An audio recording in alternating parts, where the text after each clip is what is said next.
So, we're about to move on to Henry VIII.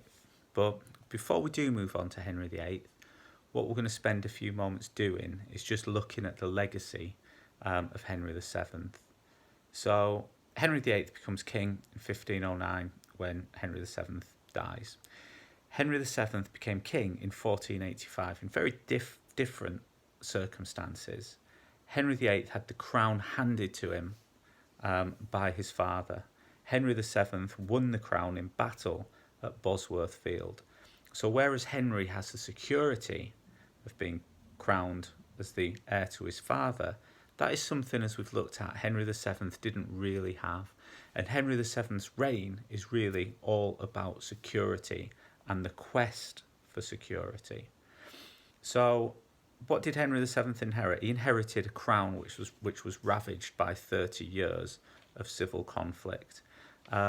He inherited a crown which had lost a lot of authority. He inherited a crown which was in serious financial difficulties. And what did he hand to his son? He handed him a crown which had been peaceful, a realm which was peaceful for the 24 years of his reign. If you take out the Battle of Stoke and the Pretenders, he handed him a crown where royal authority had been restored, and he left him a quite huge inheritance, which Henry VIII, in typical fashion, blows. So England at the time, in 1500, England had a population of about 2.5 million. It was starting to recover from the impact of the Black Death in the 14th century. Henry VIII, his great rival, was initially Louis XII of France, later King Francis of France. His great ambition was to be crowned King of France, to recreate the great historical victories of Henry IV. What Henry was pitting himself against, though, was France, a huge power. It had a population of 15 million. France had a standing army. Henry VII had never created a permanent standing army for the king, so Henry VIII didn't inherit one. France had an effective tax system. Despite Henry VII's financial achievements, he still didn't have a regular income tax from his people. So England was weak in comparison with France. England would need an ally if it needed to defeat France, which we might touch upon in a few minutes' time. England in 1509, it was an agricultural country. 90% of the population lived and worked in the countryside. London was the only real city of significance. Outside of London, few cities had a population of 10,000. You have Norwich, you have Bristol, you have Newcastle, but very few small cities. As I say, 90% of the population lived in the countryside. The main export for England was wool and cloth. So sheep farming was becoming more and more important. This leads us to one of the great crises of the day with the enclosure of land, where many peasants felt that landowners were throwing them off their land so that they could convert that land to pasture, keep sheep, produce wool, produce cloth, make an absolute fortune. This was one of the great social crises of the day, enclosure. And in fact, unemployment and food shortages are a theme of the reign of Henry VIII, and it's something which he passes down to his children. Religiously, of course, Henry VIII inherits a Catholic country. England is Catholic, but there is a growing questioning of the church. What we're starting to see is the growth of humanism. The great Dutch scholar Erasmus lands in England. He delivers a series of lectures whilst he's in England. Erasmus is a humanist, and these humanist challenges to the Catholic Church are laid down. There are some leading English humanists, John Colet and Thomas More, who will be doing a great deal about with his famous humanist text, Utopia. So Henry inherits a country where there are religious tensions starting to emerge. But to start to draw this to an end, There were many reasons for Henry VIII to be grateful for his father. Firstly, crown finances. Some have estimated that Henry VII left Henry VIII about £1 million. Henry certainly inherited from his father a kingdom which was in good financial health. Secondly, the localities were in order.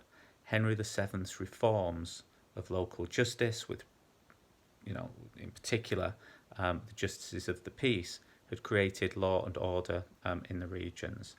Thirdly, the authority of the crown had been restored by Henry VII. And also, thanks to, in part, Henry VII, Henry VIII had a ready-made foreign alliance, a marriage alliance with Catherine of Aragon. This would kill two birds with one stone. I mentioned earlier how much more powerful than England France was. If Henry was going to achieve his ambition of being crowned King of France, he would need an ally to help him do that. And he had a ready-made ally with Ferdinand of Aragon, with Spain. Aragon and Castile were, if you remember from the end of our Henry VII topic, they were once again united because after Isabella's death and Philip the Fair's death, Joanna the Mad had been was basically in Ferdinand's care, so he was ruling the whole of Spain. So Henry also had that ready-made marriage alliance, which brought with it a military alliance with Spain. And the last thing that I want to look at are the differences then between Henry VII and Henry VIII, because they were two very, very different characters and two very, very different personalities. So Henry VII was very cautious as far as foreign policy. His was a foreign policy based around marriage alliances and diplomacy. He only raised an army and sent it to France once, and that was to get France to sign the Treaty of Étaples. Henry VIII had these very clear ambitions to be a warrior king, to prove himself on the battlefield, and to have himself crowned King of France. Secondly, Henry VII was hard-working. Henry VIII wasn't. Our first theme is going to be about the rise of Thomas Wolsey. Thomas Wolsey's rise is due to the fact that Henry VIII is lazy. He ignores administrative duties. He's not interested in paperwork. He wants someone like Thomas Wolsey to do all of those boring jobs for him. Henry VIII saw himself as a Renaissance prince. He wanted to turn the English court into the most lavish court in Europe. Henry VII wasn't really interested in those kinds of things. And finally, Henry VIII needed to be popular. And we see this with one of his first acts as king. Henry VII's most hated councillors were Empson and Dudley. And one of the first acts that Henry VIII carries out as king is he has Empson and Dudley arrested, imprisoned, and later executed. And that is to court popularity, pure and simple. The problem he has, though, is that there are other Henry VII ministers that are still there.